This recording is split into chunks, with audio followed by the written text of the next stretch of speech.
Welcome to Rogue Records, showcasing essential albums from my record collection and beyond that I think every country fan needs to know. Thank you for all the feedback from the previous video about Buck Owens' Carnegie Hall concert. That's kind of inspired this whole series, so let's go. Now, I found myself in a charity shop over the weekend and it made me stop in my tracks, these records, and I think this proves that Liverpool and Merseyside was the Nashville of the North because of how many incredible country albums you find just digging in charity shops. So this was the first one, George Jones, my very special guests.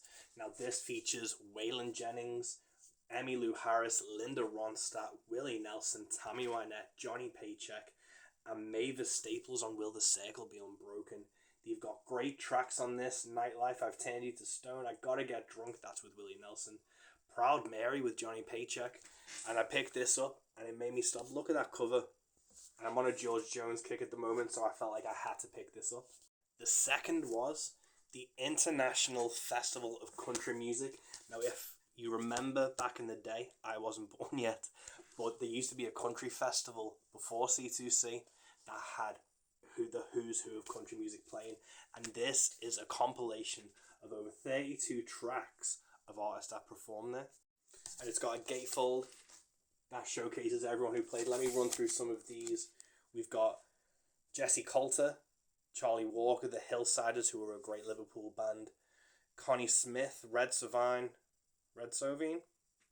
George Owens, Hank Snow, Tex Withers, Kitty Wells, Mickey Newbury, Dolly Parton, John D. Loudermilk, Bill Monroe and his Bluegrass Boys, and there's 32 tracks on this, and then the whole spiel there says this album features 32 tracks by the greats and lesser knowns alike, be they Canadian, British or American. They have two things in common. Firstly, they are talented country musicians and singers, and secondly, all these talented people have appeared at Wembley during the first 9 years of the world famous and often copied International Festival of Country Music. So I felt like this was a piece of British country music history, so I had to pick it up. Next up, I picked it up for the name. I've been listening to a lot of Cocaines and Rhinestones, the podcast, and we've been focused on the George Jones season 2, and it features a lot of talk about the Nashville A-Team, which had a lot of incredible players, all produced by Owen Bradley, that really produced that Nashville sound back in the 60s.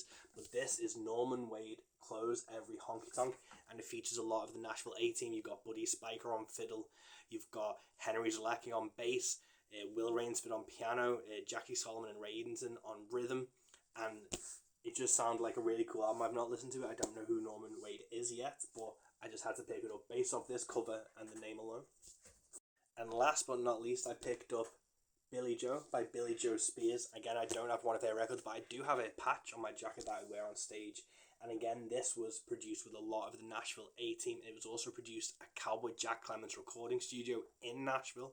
And again, it features Henry Zalecki on bass, Pig Robbins on piano, Billy Sanford, Grady Martin, phenomenal guitarist, bass guitar, Tony Allsup, and background vocals, the Jordan. So this is a classic Nashville sound record, which I'm really looking forward to listening to.